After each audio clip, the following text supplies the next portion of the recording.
Hey, thanks for coming back. This week, we're going to talk about 5 things that cause stress in our relationships. Get your coffee or your tea and your snack and enjoy the next 10 minutes with me.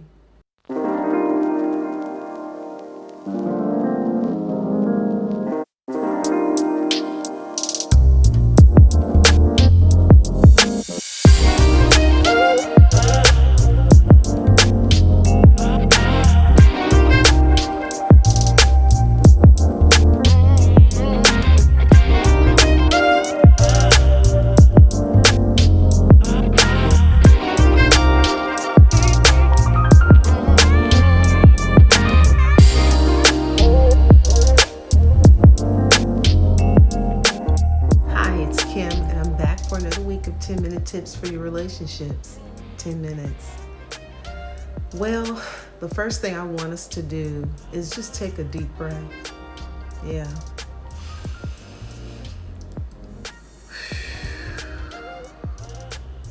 You know what? That felt so good. I think we should do it one more time. Just close your eyes and take a deep, long breath. Come on.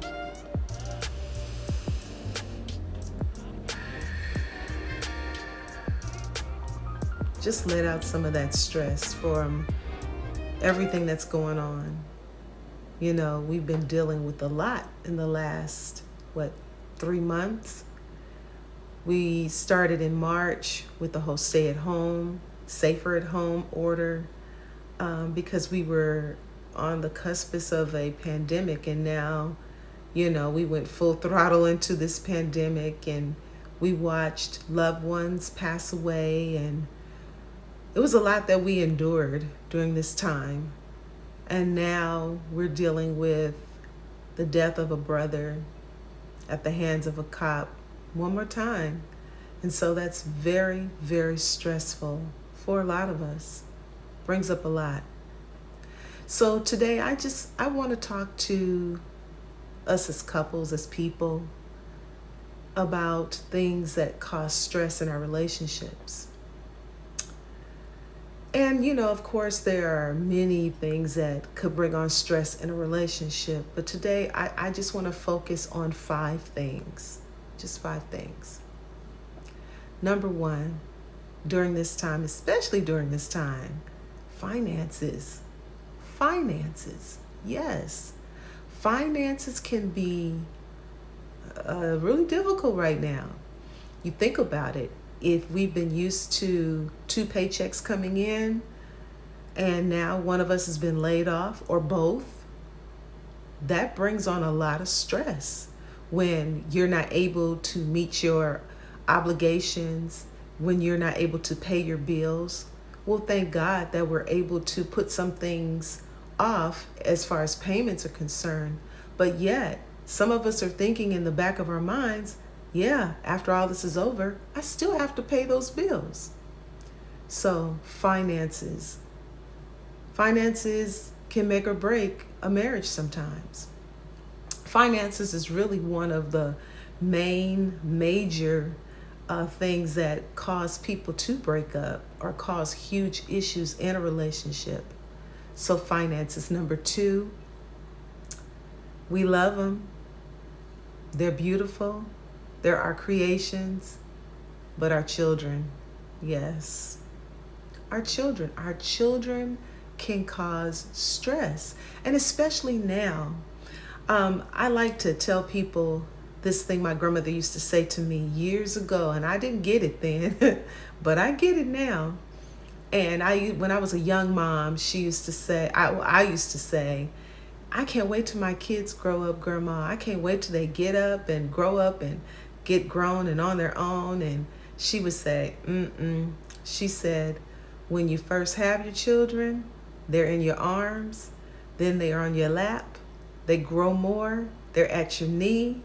She said, but the hardest place for your children to be is on your heart. Yes. And I get it now, because when your children are on your heart, meaning when they're grown and they're able to make their own decisions for their lives, it's very difficult, because sometimes you're watching them make decisions and it's not going to work out, But yet and still, it's not a whole lot that you can do because they are adults. And your children being on your heart, really all you can do is pray and hope that things work out best for them. But yes, but even now, with the children being home, not being able to go to school, that was an outlet. School was an outlet for children. Well, heck, school is an outlet for parents. And so it's difficult for parents to have to navigate if you're working from home, or if you've been laid off your job, or it's hard for parents to navigate teaching their children. We're not teachers. Well, most people are not teachers. I'm a teacher by trade, but most parents are not teachers, and it's very difficult for them to teach their children. So this is a difficult time, and a lot of stress comes up. I was reading Facebook the other day, and one of my dear bonus daughters was just being very transparent, and she was talking about how she told her kids, I just need a break, and the kids could feel her. So her son went and got some water for her to put her feet into in a bowl, and then her other daughter made her lunch. But I told her, I hit her on Facebook, and I told her, I said, you know what? You showed your children your humanity.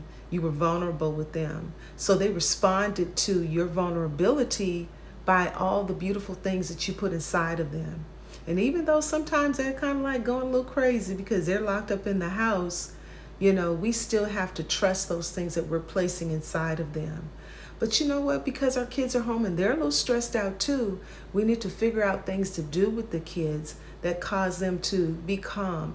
And we need to teach our children that, this may be our new normal. So we're going to have to figure out how we're going to do this in a most productive way. Number 3, our work commitments. Some of us are saying, working from home causes me to work more. And that's true for some people. Some of us say we work more because we're not working, if you don't have to log in, that is, you just kind of work all throughout the day because you're working on home, doing things for home, and then you're working for your job.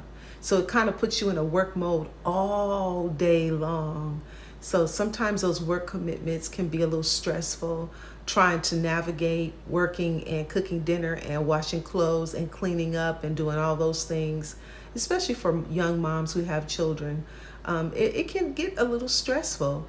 It could be stressful in that, one of the spouses still has to go out into the world to work. That could be stressful in and of itself because you're thinking about everything that person is exposed to throughout the day. So yes, work commitments can be some stressful things for us as couples. Number 4, our difficult behaviors. Yeah, especially now.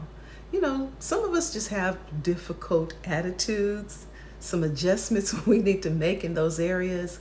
But then some of this pandemic and now all the protesting and everything going on is triggering some things in some of us. And so, we're having some difficulties, and now we're becoming stressed out just watching the television. I suggest that you don't watch some of this that's going on the news all day long. Take a break from it. You need to give yourself some time to calm down and focus on something else. Read a good book or do some journaling or, something that's going to take your mind off of it. I'm not saying it's going to go away, but I am saying that you can take a break from some of this stuff that's going on in our world. Just the visualization of it anyway.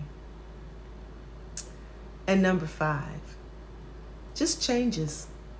We're changing. I've been married next week, 35 years. And trust me, I am not the same Kim that my husband met probably 40 years ago. And I'm not the same Kim that he married 35 years ago, nor is he the same person I married 35 years ago. We're always changing. We're evolving. We have to give each other some space to do that.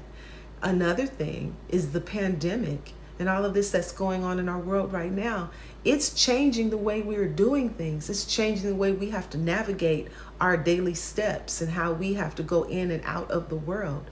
Yes, and sometimes change, no, let me back up. Change most of the time can be stressful. So we have to make sure that we're giving each other some space for all these different changes that are taking place in our world. So how do we navigate all of this? Well, I don't have all the answers. How do we deal or manage some of the stress that's coming to us? We talked about the children, finances, our work, just our behaviors and different things like that, the changes that we're going through. But how can we just really manage all of that? How can we navigate this stress that we're feeling and we're dealing with? Well, we can navigate it in our relationships through communication. I talk about communication all the time, and I'm telling you, talking, communicating, putting your feelings out there is one of the ways that you can survive. Yeah, because we all need to share, we all need to unload, we all need to talk, and we have to learn how to do it. So you and your spouse, your significant other, your honey, your boo, whatever it is you call that person, talk. Take some time out, spend some time just engaging each other, talking, and giving each other free space to share your innermost feelings, how you really feel and what's going on with you. Yes, communication is it. And that kind of rolls over into this other thing that I wanted to say is spending quality time. Quality time is really important. It's one of the ways that we show our spouse and communicate to our spouse that they are important. So you know what? Let's do our best. Let's just do our best right now. We don't have all the answers. Sometimes we blow it. But let's just kind of pick ourselves back up, dust ourselves off, and engage with our spouses and our relationships, even our children.